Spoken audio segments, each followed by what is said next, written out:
আসসালামু আলাইকুম, সবাইকে স্বাগতম রিসান্স ফ্যামিলিতে। আজকে আমি দেখাবো বাসন্তী পোলাও, সহজভাবে ঝরঝরে বাসমতি চাউলের বাসন্তী পোলাও। আমার দেওয়া রেসিপিগুলো ভালো লেগে থাকলে আমার ইউটিউব চ্যানেলটি সাবস্ক্রাইব করে লাইক কমেন্ট শেয়ার করে দিবেন, এবং যারা আমার ফেসবুক পেজ থেকে দেখছেন তারা লাইক কমেন্ট শেয়ার করে দিবেন। ঝরঝরে বাসন্তী পোলাও তৈরি করার জন্য এখানে আমি 2 কাপ পরিমাণে বাসমতি চাউল নিয়ে নিচ্ছি। বাসমতি চাউলগুলোকে এখন আমি ভালোভাবে ধুয়ে নিব যতক্ষণ পর্যন্ত না পরিষ্কার পানি আসবে। পরিষ্কার পানি বের হওয়া পর্যন্ত আমি চাউলগুলোকে ভালোভাবে ধুয়ে নিয়েছিলাম। এখন আমি পরিষ্কার পানি দিয়ে দিচ্ছি। 20 মিনিট এগুলোকে এভাবে ভিজিয়ে রেখে দিব। 20 মিনিট পর এখন চাউলগুলোর পানিগুলো ঝরিয়ে নিয়েছি। এখন আমি চাউলগুলো থেকে পানিগুলো ঝরিয়ে নিয়েছি। 1 চামচ ঘি দিয়ে দিচ্ছি। এখানে অবশ্যই ঘি দিতে হবে।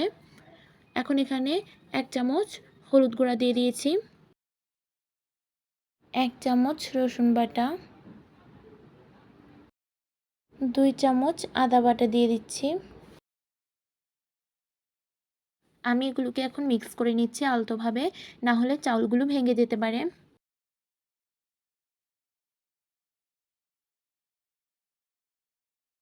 এখন এখানে একটি প্যান নিয়ে নিয়েছি। প্যানে 3 টেবিল চামচ ঘি নিয়ে নিচ্ছি। এই রেসিপিতে অবশ্যই ঘি দিতে হবে। এখানে আমি কিছু ড্রাই ফ্রুটস নিয়ে নিয়েছি, 15-20টি কাজু বাদাম, এবং এখানে 15-20টি কিশমিশ নিয়ে নিয়েছি। এখন দিয়ে দিয়েছি। বাদাম এবং কিশমিশগুলো ভেজে নেওয়া হয়ে গিয়েছে, এখন উঠিয়ে নিব।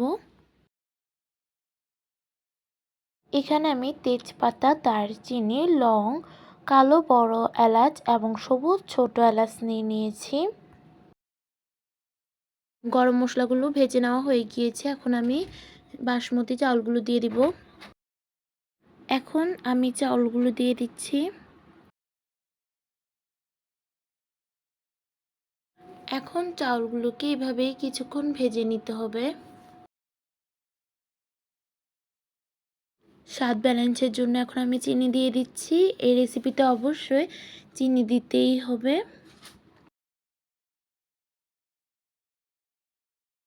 পাঁচ ছয়টি কাঁচামরিচ দিয়ে দিচ্ছি। যে মেজারমেন্ট কাপে আমি চাউলগুলো মেপেছিলাম, সে মেজারমেন্ট কাপে 4 কাপ গরম পানি দিয়ে দিব। 2 কাপ চাউলের জন্য 4 কাপ পানি। এখন ঢেকে দিব। কিছুক্ষণ পরে এখন দেখাচ্ছি। দেখুন পানিগুলো প্রায় টেনে এসেছে। ভেজে রাখা বাদাম এবং কিশমিশ দিয়ে দিচ্ছি। এখন আরও 8 থেকে 10 মিনিটের জন্য একদম মিডিয়াম আঁচে ঢেকে দিব এগুলোকে।